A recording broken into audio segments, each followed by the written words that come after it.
கிறிஸ்துவுக்குள் பிரியமான எல்கிபோர் advent ministries நேயர்களே, மற்றும் ஒரு பாடத்தின் வாயிலாக உங்களை சந்திப்பதிலே நான் மிகுந்த மகிழ்ச்சி அடைகிறேன். இந்த காலாண்டை இறுதி செய்யத்தக்கதாக இந்த காலாண்டின் 13வது வாரத்தின் பாடத்தை நம்ம படிக்க இருக்கிறோம். இந்த பாடத்தினுடைய தலைப்பானது தேவனுக்கு சித்தமான சகலவற்றிலும் நிற்றல் என்கிற தலைப்பின் கீழாக நம்ம படிக்க போகிறோம்.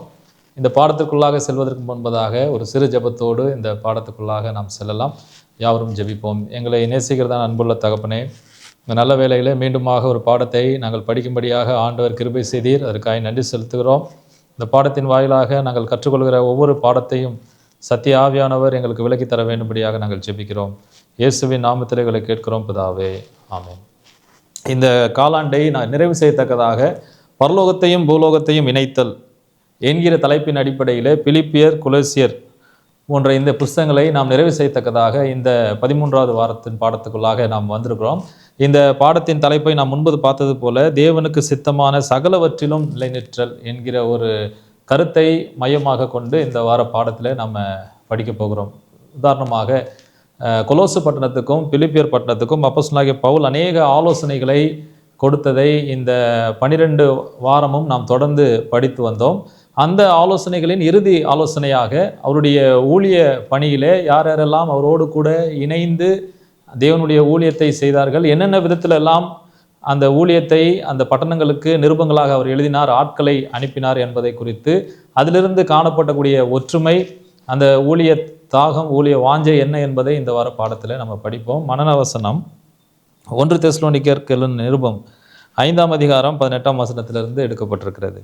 எல்லாவற்றிலையும் ஸ்தோத்திரம் செய்யுங்கள், அப்படி செய்வதே கிறிஸ்து இயேசுவுக்குள் உங்களை குறித்து தேவனுடைய சித்தமாய் இருக்கிறது என்று இங்கே பார்க்க முடிகிறது. அப்போஸ்தலனாகிய பவுலினுடைய ஊழிய காலகட்டத்தின் ஆரம்ப பகுதியை நாம் பார்க்கிற பொழுது அவரோடு கூட மார்க்கும் மற்றும் சீலாவும் சேர்ந்து இந்த ஊழிய பயணத்தை அவர்கள் மேற்கொள்கிறார்கள். பிற்பாடு ஒவ்வொரு நபராக அந்த ஊழிய பயணத்தில் அவரோடு கூட சேருகிறதை நம்ம அப்போஸ்தலர் நடபடிகள் புஸ்தகத்தில் படிக்க முடியும். அவ்விதமாக இந்த வார பாடத்தில் குறிப்பாக இந்த கொலோசியர் 4ஆம் அதிகாரம், அந்த 4ஆம் அதிகாரத்தில் போன வாரத்தில் முதல் 5 வசனங்கள் 6 வசனங்கள் வரைக்கும் வாசித்தோம். இந்த வாரம் மீதமுள்ள வசனங்கள் 7ஆம் வசனத்திலிருந்து அந்த அதிகாரம் நிறைவு செய்கிற வரைக்கும் நம்முடைய பாடத்தின் மையப்பகுதியாக இந்த வார பாடத்தில் நம்ம அதை படிக்க இருக்கிறோம். 3 விதமான மைய கருத்துக்களை அடிப்படையாக வைத்து இந்த வாரத்தின் பாடம் நமக்கு கொடுக்கப்பட்டிருக்கிறது. முதலாவதாக, தேவனுடைய ஊழியத்தை செய்கிற பொழுது உடன் ஊழியர்களாக தேவனோடு கூட தெரிந்து கொள்ளப்பட்ட சீடர்களாக பவுலோடு கூட சேர்ந்து யாரெல்லாம் அவர்கள் சேர்ந்து ஒன்றாக இணைந்து இந்த ஊழியத்தை செய்தார்கள்.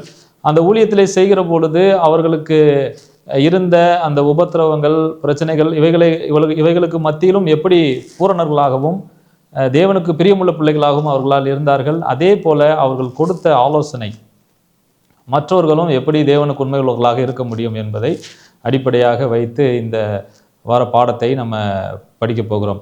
அந்த காலகட்டங்களிலே அப்போஸ்தலனாகிய பவுல் இப்போது இருக்கிற நவீன வசதி வாய்ப்புகள் இல்லாத சூழ்நிலைகளிலும் கூட நிருபங்களை எழுதி அவர் அனுப்பினார். சில பட்டணங்களுக்கு நேரடியாக அவரே சென்று தேவனுடைய சத்தியத்தை அறிவித்தார். சில பட்டணங்களுக்கு செல்வதற்கு முன்பதாக பலவிதமான தடைகள் வந்தது. அப்படி தடைகள் வந்து போக முடியாத பட்டணங்களுக்கு நிருபங்களை எழுதி அனுப்பினது மாத்திரமல்லாமல் ஆட்களை அனுப்புகிறதையும் அவருடைய நிருபங்களிலே நம்ம பார்க்க முடியும். யாரெல்லாம் அவரோடு கூட சேர்ந்து இந்த ஊழியத்தில் அவரோடு கூட சேர்ந்து செய்தார்கள் என்பதை நம்ம பார்க்க முடிகிறது. நாம் இந்த மனன வசனத்தில் வாசித்தது போல எல்லாவற்றிலையும் ஸ்தோத்திரம் செய்யுங்கள், அப்படி செய்வதே கிறிஸ்து இயேசுவுக்குள் உங்களை குறித்து தேவனுடைய சித்தமாய் இருக்கிறது என்று அவர் சொல்லியிருக்கிறார். அப்போ எப்படிப்பட்ட சூழ்நிலை வந்தாலும், எப்படி அப்போஸ்தலனாகிய பவுல் ஊழிய பாதையிலே ஆண்டவருக்கு நன்றி செலுத்தி தேவனை நம்பி அவரை சார்ந்து அந்த ஊழியத்தை ஆரம்பித்து தேவனுக்கு பிரியமான முறையில் அதை முடித்தாரோ, அதே போல நாமும் கூட இந்த உலகத்திலே ஆண்டவருடைய சத்தியத்தை எடுத்து சொல்லுகிற பொழுது அதே மனநிலையோடு தேவனுக்கு ஸ்தோத்திரம் செலுத்தி அந்த ஊழியத்தை நாம் செய்து முடிக்க முடியும் என்பதற்கு ஒரு சான்றாக, ஒரு உந்துதலாக இந்த 1 தெசலோனிக்கேயர் 5ஆம் அதிகாரம் 18ஆம் வசனம் இருக்கிறதை நாம் பார்க்க முடிகிறது. இந்த ரோம ராஜ்யத்தில் மிக முக்கிய மைய பகுதிகளாக ஒரு சில பகுதிகளை அவர் செல்ல முடியாத ஒரு சூழ்நிலை இருந்தது. அதில் ஒரு பட்டணம் கொலோசு பட்டணம், இன்னொரு பட்டணம் லவோதேக்கியா பட்டணம், அப்புறம் ஏராப்போலி என்று சொல்லக்கூடிய இன்னொரு பட்டணம். இந்த பட்டணங்களுக்கெல்லாம் அவர் செல்ல முடியாத ஒரு சூழ்நிலை இருந்தாலும் கூட அங்கே நிருபங்களையும் அனுப்ப முடியாது. ஆனால் ஆட்களை அனுப்பி, தன்னுடைய உடன் வேலையாட்களை, ஊழியர்களை அனுப்பி தேவனுடைய சத்தியத்தை அவர் அங்கே அறிவிக்கிறதை நாம் பார்க்க முடிகிறது. கொலோசியர் 4ஆம் அதிகாரம் 7ஆம் வசனத்திலிருந்து 9ஆம் வசனம் வரைக்கும் நாம் வாசிப்போம். வாசிப்பதற்கு முன்பதாக அப்போஸ்தலனாகிய பவுல் கிட்டத்தட்ட அவருடைய ஊழிய பிரயாணம் 3 பிரயாணங்களை அவர் மேற்கொள்கிறதை நாம் பார்க்க முடிகிறது. அந்த ஊழிய பிரயாணம் கிட்டத்தட்ட 13,400 மைல் அவர் சென்றிருக்கலாம். அது எந்த வாகன வசதிகள் இல்லாமல் அவர் தன்னுடைய முயற்சியினாலே அப்படிப்பட்ட பகுதிகளுக்கு சென்று அவர் ஊழியத்தை செய்தார். பல பட்டணங்களில் அவர் செய்ததை நாம் பார்க்க முடிகிறது அப்போஸ்தலர் புஸ்தகத்தில். இந்த கொலோசியர் 4ஆம் அதிகாரம் 7ஆம் வசனத்திலிருந்து 9ஆம் வசனம் வரைக்கும் நாம் வாசிக்கின்ற பொழுது, பிரியமான சகோதரனும் உண்மையுள்ள ஊழியக்காரனும் கர்த்தருக்குள் எனக்கு உடன் வேலையாளுமாய் இருக்கிற தீகிக்கு என்பவன் என் செய்திகளை எல்லாம் உங்களுக்கு அறிவிப்பான். உங்கள் செய்திகளை அறியவும் உங்கள் இருதயங்களை தேற்றவும் அவனையும் உங்களில் ஒருவனாய் இருக்கிற உண்மையையும் பிரியமுள்ள சகோதரனாகிய ஒனேசிமு என்பவனையும் உங்களிடத்தில் அனுப்பியிருக்கிறேன். அவர்கள் இவ்விடத்து செய்திகளை எல்லாம் உங்களுக்கு அறிவிப்பார்கள். இங்கே 2 நபர்களை குறிப்பிட்டு சொல்லுகிறதை நாம் பார்க்க முடிகிறது. என்ன நோக்கத்துக்காக இந்த 2 பேரை அவர் அங்கே அனுப்பினார் என்பதையும் அவர் அங்கே தெரியப்படுத்துகிறார். முதலாவதாக, என்னிடத்தில் உள்ள செய்தியை உங்களிடத்தில் அறிவிக்க வேண்டும், உங்களுடைய நலனை விசாரிக்கத்தக்கதாக, அதை கேட்டு என்னிடத்துல வந்து சொல்லத்தக்கதாக எனக்கு உண்மை உள்ள பிரியமான சகோதரன் என்று அந்த 2 பேரையும் அவர் சொல்லுகிறதை பார்க்க முடிகிறது. அதில் ஒருவர் உடைய பெயர் என்ன அப்படின்னு பார்க்கிற பொழுது ஒனேசிமு, இன்னொருடைய பெயர் தீகிக்கு என்று நம்ம பார்க்கிறோம். இந்த 7ஆம் வசனத்தை நாம் வாசிக்கின்ற பொழுது தீகிக்கு என்கிற அந்த நபருடைய பெயர் வருகிறது. 9ஆம் வசனத்தை நாம் வாசிக்கின்ற பொழுது ஒனேசிமு என்று இந்த பெயர் வருகிறத நாம் பார்க்க முடியும். இப்போ இந்த தீகிக்கு ஒனேசிமுவை பற்றி பிலோமோன் புஸ்தகத்தில், பிலோமோன் நிருபத்தில் நாம் பார்க்க முடியும். அதில் ஒரு அதிகாரம் இருக்கிறது. இந்த பிலோமோனுக்கு வேலையாளாக அல்லது அடிமையாக பிலோமோனிடத்தில் இருந்தது தான் இந்த ஒனேசிமு. இந்த ஒனேசிமு பிலோமோனுடைய பணத்தை களவாடி பிற்பாடு ரோமாபுரிக்கு சென்று அங்கே பவுலை சந்தித்த போது பவுல் எப்படி இந்த ஒனேசிமுவை திருத்தி தேவனுடைய சத்தியத்தின் பாதையில் வழி நடத்தி இந்த ஒனேசிமு திருடிய பணத்துக்கு நான் பொறுப்பாளி என்று பிலோமோனுக்கு அவர் எழுதி, அந்த பிலோமோன் நிருபத்தை எழுதி அவருடைய கரங்களிலே கொடுத்து அதை அனுப்புகிறார். இனி அவன் இதுக்கு முன்பதாக எப்படிப்பட்டவனாக இருந்தான் என்று எனக்கு தெரியாது, ஆனாலும் இனிமேல் அவன் உனக்கு பயனுள்ளவன் என்று சொல்லி அந்த ஒனேசிமுனுடைய கரத்திலேயே அந்த பிலோமோன் நிருபத்தை கொடுத்து தன்னுடைய எஜமானாகிய பிலோமோனுக்கு அங்கே கொடுத்து அனுப்புகிறார். அனுப்பும்போது சொல்றாரு, இனி அவனை நீ ஒரு வேலைக்காரனாக அல்ல, உடன் சகோதரனாக அவனை பாவிக்க வேண்டும் என்று சொல்கிறார். பின்னாளிலே எப்படி இந்த ஒனேசிமு, ஒரு பாவ பிடியில் இருந்த இந்த ஒனேசிமு சத்தியத்தை அறிந்து பவுலை சந்தித்த பிற்பாடு ஊழியத்திற்கு எப்படி அவர் பயன்படுத்துகிறார் என்பது இந்த வசனம் நமக்கு அத்தாட்சியாக இருக்கிறது. அவரை பற்றி சொல்லும் பொழுது, உங்களில் ஒருவனாய் இருக்கிற உண்மையும் பிரியமுள்ள சகோதரனாகிய ஒனேசிமு. ஒரு காலகட்டத்திலே உண்மை இல்லாத நிலை அவருடைய வாழ்க்கையில காணப்பட்டது. தன்னுடைய எஜமானிடத்திலிருந்து பணத்தை திருடி அவர் ஓடி செல்கின்ற வேளையில பவுலை சந்தித்து இப்பொழுது அவர் எப்படி இருக்கிறார் அப்படின்னு சொன்னா, உண்மையுள்ள மனிதனாக பிரியமுள்ள சகோதரனாகிய ஒனேசிமு என்பவனை உங்களிடத்தில் அனுப்பியிருக்கிறேன். உங்களில் எவ்விடத்து செய்திகளை எல்லாம் உங்களுக்கு அவர்கள் அறிவிப்பார்கள். என்னோடு கூட காவலில் இருக்கிற அரிஸ்தர்க்கு உங்களுக்கு வாழ்த்துதல் சொல்லுகிறான். பர்னபாவுக்கு இனத்தானாகிய மார்க்கு வாழ்த்துதல் சொல்லுகிறான். இவனை குறித்து கட்டளை பெற்றீர்களே, இவன் உங்களிடத்தில் வந்தால் இவனை அங்கீகரித்து கொள்ளுங்கள் என்று சொல்லுகிறத நம்ம பார்க்க முடியுது. இங்கே இன்னும் 2 பேர் 10வது வசனத்துல இன்னும் ஒரு 2 பேர் பயன்படுத்தப்பட்டிருக்கு. முதல் 2 பேர் 9ஆம் வசனத்துல பார்த்தோம். 10ஆம் வசனத்துல இன்னும் 2 பேர் இருக்குது. அரிஸ்தர்க்கு இன்னொரு பேர் வந்து பார்த்தீங்கன்னா பர்னபாவுக்கு இனத்தானாகிய மார்க்கு வாழ்த்துதல் சொல்லுகிறான் என்று அங்கே சொல்லப்பட்டிருக்கிறத பார்க்க முடியும். இந்த பாடத்துல இந்த கடைசி அதிகாரம் கொலோசியர் 4ஆம் அதிகாரத்தை நாம் படிக்கின்ற பொழுது கிட்டத்தட்ட 9 நபர்களுடைய பெயரை அவர் வந்து குறிப்பிடுகிறார். இந்த 9 நபர்களும் பவுலுடைய ஊழியத்தில் அவருக்கு எப்படி உடன் வேலையாட்களாக உறுதுணையாக தேவனுடைய சத்தியத்தை ஜனங்களுக்கு அறிவிப்பதில் மிக முக்கிய பங்கு வகித்தார்கள் என்பதை நம்ம பார்க்க முடியும். யார் இந்த 9 பேரில் நம்ம பார்த்த முதல் 2 பேர் தீகிக்கு ஒனேசிமு. இந்த தீகிக்கு பற்றி சொல்லுகிற பொழுது 7ஆம் வசனத்திலே அவரை பற்றி சொல்லும்போது எப்படி சொல்லுகிறார் அப்படின்னு சொன்னா, எனக்கு சகோதரனும் உண்மையுள்ள ஊழியக்காரனும் என்று அங்கே சொல்லப்பட்டிருக்கிறது. திகிக்கு எப்படிப்பட்டவர் என்று சொன்னால், அவர் நமக்கு பிரியமான சகோதரனும் உண்மையுள்ள ஊழியக்காரனும் கர்த்தருக்கு உடன் வேலையுமாய் இருக்கிறார், உடன் வேலையாளுமாய் இருக்கிறவர் என்று சொல்கிறார்.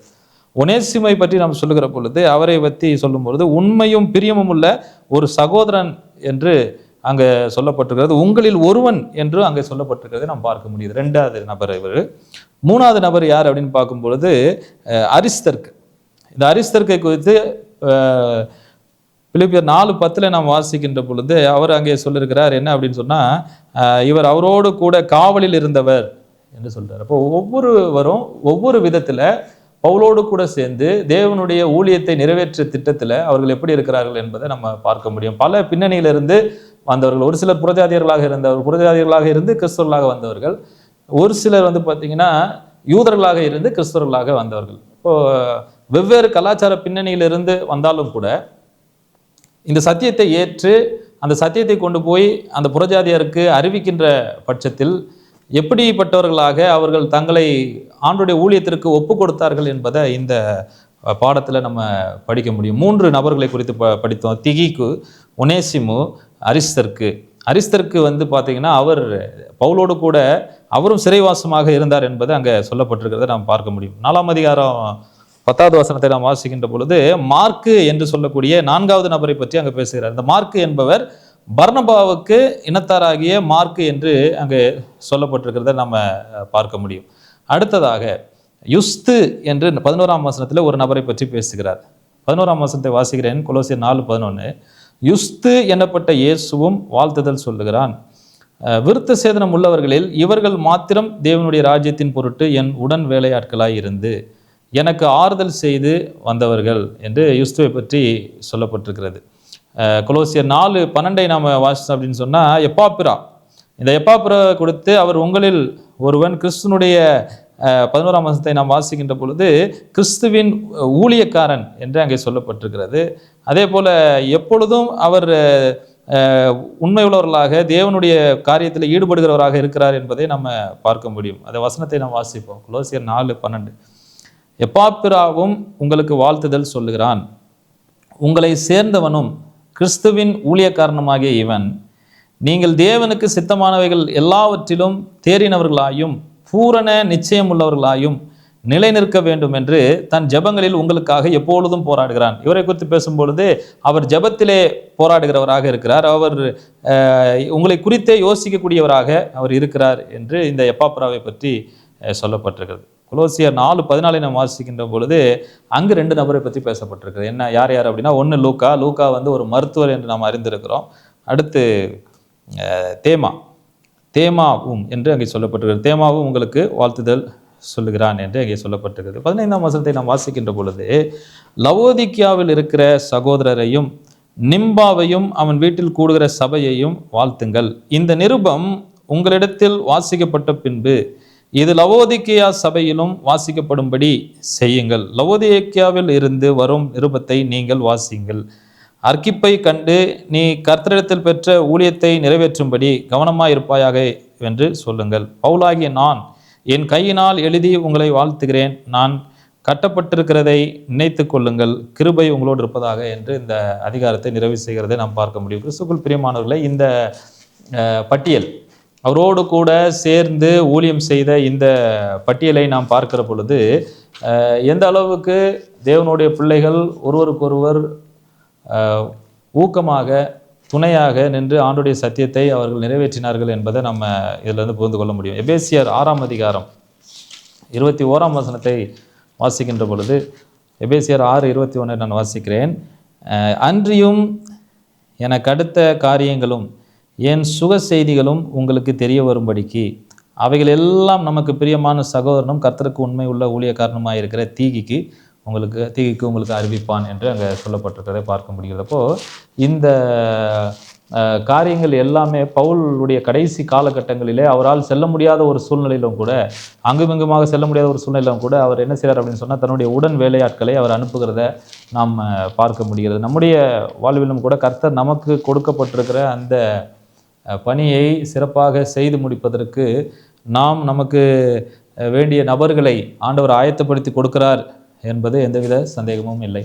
அது மாத்திரமல்ல, அந்த கிறிஸ்தவர்களுக்கு அவர்கள் எப்படிப்பட்டவர்களாக இருக்க வேண்டும் என்று ஒரு ஆலோசனை 12ஆம் வசனத்தில் வருகிறது. கொலோசியர் 4:12 ஒரு காரியத்தில் 2 காரியத்தை மையப்படுத்தி பேசுகிறத நம்ம பார்க்க முடியும். நீங்கள் தேவனுக்கு சித்தமானவைகள் எல்லாவற்றிலும் தேறினவர்களாயும் பூரண நிச்சயமுள்ளவர்களாயும் நிலை நிற்க வேண்டும். இப்போ 2 வார்த்தை, ஒன்று தேறினவர்களாயும் பூரண நிச்சயம் உள்ளவர்களாயும் என்று அங்கே சொல்லப்பட்டிருக்கிறது. அப்போ தேறினவர்களாயும் என்கிற அந்த வார்த்தைக்கு உடைய அர்த்தம் என்ன? கிரேக்க வார்த்தையில் டெலியோஸ் என்று அங்கே சொல்லப்பட்டிருக்கிறது. இந்த டெலியோஸ் என்று சொன்னால் ஒரு பக்குவம் அடைந்த ஒரு நிலை, அதை குறிக்கிறது. அதே போல பூரண நிச்சயம் உள்ளவர்களாயும் என்கிற அந்த வார்த்தைக்கு பிளீரோ என்ற ஒரு வார்த்தை கிரேக்க பதத்தில் பயன்படுத்தப்பட்டிருக்கிறது. அது என்ன அப்படின்னு சொன்னால், கர்த்தர் நம்மில் என்ன செய்கிறார் என்பது அதனுடைய அர்த்தமாக இருக்கிறது. ஒரு பக்குவம் அடைந்த கிறிஸ்துவலாக நாம் இந்த பூமியிலே ஜீவிக்கின்ற பொழுது, தேவனுடைய குணாதிசயங்களை வெளிப்படுத்துகிற பொழுது, கிறிஸ்து நம்மில் என்ன செய்கிறார் என்பதை மற்றவர்கள் அறியும்படிக்கு நாம் கனி கொடுக்கக்கூடிய பிள்ளைகளாக நாம் இருப்போம் என்பது தான் இந்த 2 வார்த்தை சொல்லுகிறத நாம் பார்க்க முடியுது. நீங்கள் பூரண நிச்சயமுள்ளவர்களாயும் தேறினவர்களாயும் எல்லாவற்றிலையும் கர்த்தருக்கு சித்தம் எதுவோ அதிலே நீங்கள் தேறினவர்களாய் இருக்க வேண்டும் என்று சொல்லி ஆண்டவர் அங்கே ஒரு ஆலோசனை சொல்லுகிறத நாம் பார்க்க முடியும். அப்போஸ்தலர் 13ஆவது அதிகாரம் 13ஆவது வசனத்தை நான் வாசிக்கிறேன். அப்போஸ்தலர் 13ஆம் அதிகாரம் 13ஆவது வசனம். இங்கே சொல்லப்பட்டிருக்கிற ஒரு ஆலோசனை என்ன அப்படின்னா, பின்பு பவுலும் அவனை சேர்ந்தவர்களும் பாப்போ பட்டணத்தை விட்டு கப்பல் ஏறி பம்பிலியாவில் இருக்கும் பெர்கே பட்டணத்துக்கு வந்தார்கள். யோவான் அவர்களை விட்டு பிரிந்து எருசலேமுக்கு திரும்பி போனான் என்று சொல்லப்பட்டிருக்கு. இப்போ இங்கே பவுலும் அவனை சேர்ந்தவர்களும் பாப்போ பட்டணத்தை விட்டு கப்பல் ஏறி பம்பிலியாவில் இருக்கும் பெர்கே பட்டணத்துக்கு வருகிறார்கள். ஒவ்வொரு பட்டணமாக அவருடைய முதல் ஊழிய பணி தொடங்கி அடுத்து முடிக்கின்ற வரைக்கும் 3ஆம் ஊழிய பயணம் வரைக்கும் ஒருவர் அவரோடு சேருவார், ஒருவர் இணைவார். மார்க்கு என்பவர் ஆரம்பத்தில் பவுலோடு கூட சேர்ந்து ஊழியம் செய்ய புறப்பட்ட ஆரம்ப காலகட்டங்களிலே அவர் என்ன செய்தார் அப்படின்னு சொன்னால், அவர் பின்வாங்கி பவுலை விட்டு விலகி சென்றார்.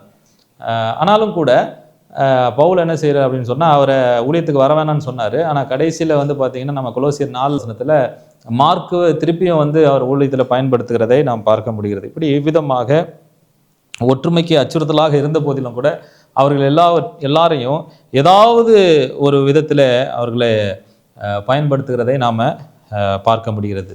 நம்ம எப்படி 2 வார்த்தைகளை நம்ம கவனித்தோமோ, கொலோசியர் 4:12 பூரண குணமுள்ளவர்களாகவும் தேவனுடைய சித்தத்துக்கு ஒப்பு கொடுத்து தேறினவர்களாக இருக்க வேண்டும் என்று சொல்லி நாம் பார்த்தோம். அந்த பர்பஸ் ட்ரிவன் சர்ச் மற்றும் த பர்பஸ் ட்ரிவன் லைஃப் என்று சொல்லக்கூடிய 2 புஸ்தகங்களை ரிக் வேரன் என்று சொல்லக்கூடிய ஆசிரியர் அவர் எழுதுகிறார். அதை தமிழில் நாம் சொல்ல வேண்டும் என்று சொன்னால், நோக்கம் சார்ந்த வாழ்க்கை, த பர்பஸ் ட்ரிவன் லைஃப், மற்றும் நோக்கம் சார்ந்த சபை, த பர்பஸ் ட்ரிவன் சர்ச். இந்த 2 புஸ்தகங்கள் அருமையான புஸ்தகங்கள். இந்த புஸ்தகங்களை வாசிக்கின்ற பொழுது அதனுடைய எழுத்தாசிரியர் இந்த புஸ்தகங்களில் கொண்டு வருகிற கருத்து என்ன அப்படின்னு சொன்னால், நம்முடைய நோக்கம் என்பது ஏதாவது ஒரு அடிப்படையாக வைத்திருக்கிறது வேண்டியதாக இருக்கிறது என்பது தான் அதனுடைய நோக்கமாக இருக்குது. அப்போ நோக்கம் சார்ந்தது என்று சொல்வதை விட நோக்கமே இலக்காக இருக்க வேண்டும் என்பது தான் அதனுடைய ஒரு சாராம்சமாக இருக்க வேண்டும் என்று சொல்லி அங்கே சொல்லுகிறதை நாம் பார்க்கலாம். பிலிப்பியருக்கு எழுதின நிருபம் 3ஆம் அதிகாரம் 13ஆம் வசனம் 14ஆம் வசனத்தை நாம் வாசிக்கலாம். ஒன்று செய்கிறேன், பின்னானவைகளை மறந்து முன்னானவைகளை நாடி கிறிஸ்து இயேசுவுக்குள் தேவன் அழைத்த பரம அழைப்பின் பந்தய பொருளுக்காக இலக்கை நோக்கி தொடர்கிறேன். நம்ம பார்த்தோம், இந்த ரிக் வேரன் என்று சொல்லக்கூடிய ஆசிரியர் 2 புஸ்தகங்கள் எழுதினார்னு பார்த்தோம். The purpose driven life, the purpose driven church. இதில் ஒரு மனிதனுடைய வாழ்க்கை நோக்கம் எப்படிப்பட்டதாக இருக்க வேண்டும், ஒரு சபை எப்படிப்பட்ட நோக்கத்தோடு செயல்பட வேண்டும் என்று கருத்தை உடைய 2 புஸ்தகங்களை எழுதியிருக்கிறார். ஆனால் நமக்கு எது நோக்கம் என்று சொன்னால், அந்த எது இலக்காக இருக்கிறதோ அந்த இலக்கே நோக்கமாக இருக்க வேண்டும். அந்த இலக்கு என்ன என்பதை இந்த 13-14 பிலிப்பியர் 3ஆம் அதிகாரத்தில் சொல்லப்பட்டிருக்கிறது. என்ன அப்படின்னு சொன்னால், முன்னானவைகளை பின்னானவைகளை நான் மறந்து முன்னானவைகளை நாடி கிறிஸ்து இயேசுவுக்குள் தேவன் அழைத்த பரம அழைப்பின் பந்தய பொருளுக்காக இலக்கை நோக்கி ஓடுகிறேன். நமக்கு கிடைக்கக்கூடிய அந்த ரட்சிப்பு என்கிற அந்த பொருளுக்காக, அந்த இலக்கை நோக்கி நான் தொடர்ந்து ஓடுகிறேன் என்று அங்கே சொல்லுகிறத நாம் பார்க்க முடியுது. அப்போது இந்த உலகத்திலே இன்னைக்கு இந்த உலகத்தை நோக்கி எவைகளை நோக்கி நாம் ஓடிக்கொண்டு இருக்கிறோம்? உலகத்தார் போல உலகத்தில் இருந்தாலும் உலகத்தாரை போல நம்முடைய வாழ்க்கையின் ஜீவியம் இருக்கக்கூடாது என்று வேதம் நமக்கு ஒரு ஆலோசனை சொல்லுகிறது. 2 தீமோத்தேயு 4 அதிகாரம் 10-11 வசனங்களை நாம் வாசிக்கின்ற பொழுது இன்னும் அதிகமான அங்கே ஒரு கருத்தை நம்ம பார்க்கலாம். 2 தீமோத்தேயு 4 அதிகாரம் 10 வசனம். ஏனென்றால் தேமா இப்பிரபஞ்சத்தின் மேல் ஆசை வைத்து என்னை விட்டு பிரிந்து தெசலோனிக்கே பட்டணத்துக்கு போய்விட்டான். கிரேஸ்கே கலாத்தியா நாட்டிற்கும் தீத்து தல்மாத்தியா நாட்டிற்கும் போய்விட்டார்கள். லூக்கா மாத்திரம் என்னோடு இருக்கிறான். மார்க்குவை உன்னோடு கூட்டிக் கொண்டு வா, ஊழியத்தில் அவன் எனக்கு பிரயோஜனம் உள்ளவன். எப்படி ஒரு காலகட்டங்களில் இந்த ஒனேசிமு பிலோமோன் நிருபத்தை நாம் பார்க்கின்ற பொழுது ஒனேசிமு பிரயோஜனமற்ற நிலையில் இருந்தாலும் அவன் பிரயோஜனமுள்ளவனாக மாறினானோ, அதே போல ஒரு காலகட்டங்களிலே அப்போஸ்தலனாகிய பவுலனுடைய ஊழியத்தின் ஆரம்ப காலகட்டங்களிலே மார்க்கு ஊழியத்துக்கு பிரயோஜனம் இல்லாத காரணத்தினால தான் பவுல் அவரை ஊழியத்துக்கு வர வேண்டாம் என்று சொல்கிறார். ஆனால் இன்னைக்கு கடைசி காலகட்டங்களில் நாம் பார்க்கிற பொழுது அவருடைய ஊழியத்தின் கடைசி காலகட்டங்களிலே இந்த 11வது வசனத்தை நாம் வாசித்தோம். 2 தீமோத்தேயு 4:11 மார்க்குவை உன்னோட கூட்டிக் கொண்டு வா, ஊழியத்தில் அவன் எனக்கு பிரயோஜனம் உள்ளவன். ஒனேசிமு என்ற வார்த்தைக்கு பிரயோஜனம் உள்ளவன், யூஸ்ஃபுல் என்ற அர்த்தம், பிரயோஜனம் உள்ளவன் என்று அர்த்தம். அதே போல அவனுடைய வாழ்க்கையும் ஆண்டவர் மாற்றினார். மார்க்கு உடைய வாழ்க்கையை நாம் பார்க்கிற பொழுது ஊழியத்திலே அவர் சில தடுமாற்றம் இருந்தாலும் கூட கடைசியிலே தேவனை இறுக பிடித்து கொண்டு இன்னும் வல்லமையாக ஆண்டவர் அவரை பயன்படுத்தியதை நாம் பார்க்க முடிகிறது. இப்போது இந்த உலகத்தின் வாழ்க்கையை நாம் வெறுக்க வேண்டும். உலகத்தில் நாம் இருந்தாலும் கூட உலகத்தின் வாழ்க்கை நம்மிடத்தில் இருக்கக்கூடாது. 1 யோவான் 2 அதிகாரம் 15வது வசனம். உலகத்திலும் உலகத்தில் உள்ளவைகளிலும் அன்பு கூறாதிருங்கள். ஒருவன் உலகத்தில் அன்பு கூர்ந்தால் அவனிடத்தில் பிதாவின் அன்பு இல்லை. உலகத்தில் உள்ளவைகளை அன்பு கூறாதிருங்கள். ஏனெனில் மாம்சத்தின் இச்சையும் கண்களின் இச்சையும் ஜீவனத்தின் பெருமையுமாகிய உலகத்தில் உள்ளவைகள் எல்லாம் பிதாவினால் உண்டானவைகள் அல்ல, அவைகள் உலகத்தினால் உண்டானவைகள். உலகமும் அதன் இச்சையும் ஒளிந்து போகும், தேவனுடைய சித்தத்தின்படி செய்கிறவனவனோ என்றென்றைக்கும் நிலைத்து இருப்பான்.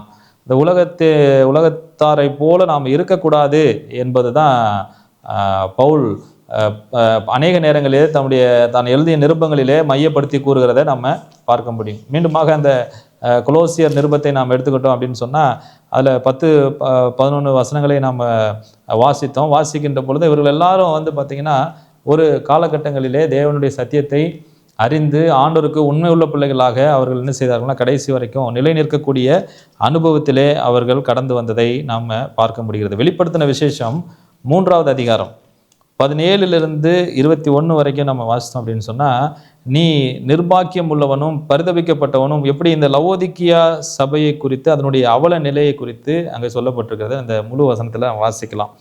அப்போ 21ஆம் வசனத்தை நான் வாசிக்கிறேன்.